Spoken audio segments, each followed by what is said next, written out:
Pulivendula ZPTC దొంగ ఓట్ల లెక్కింపు కార్యక్రమం పూర్తయిన వెంటనే కంగుతున్నటువంటి తెలుగుదేశం. ఎందుకంటే ఓట్ల లెక్కింపు కార్యక్రమం పూర్తవగానే 683 ఓట్లు వైఎస్ఆర్ కాంగ్రెస్ పార్టీకి పట్టడంతో ఏదైతే డిఐజీని, డిఎస్పీని, బీటెక్ రవిని, ఆదినారాయణ రెడ్డిని వీళ్ళందరికీ నారా లోకేష్, చంద్రబాబు నాయుడు గారు సీరియస్గా వార్నింగ్ ఇచ్చినట్టుగా సమాచారం.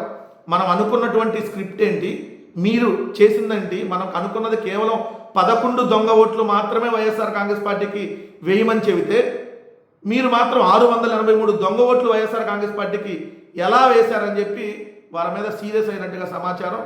ఉండవల్లిలో కరకట్టలో ఉన్నటువంటి చంద్రబాబు నాయుడు గారి అక్రమ కొంపలో టీవీల్ని నారా లోకేష్ పగలగొట్టినట్టుగా కూడా మనకు సమాచారం అందుతూ ఉంది.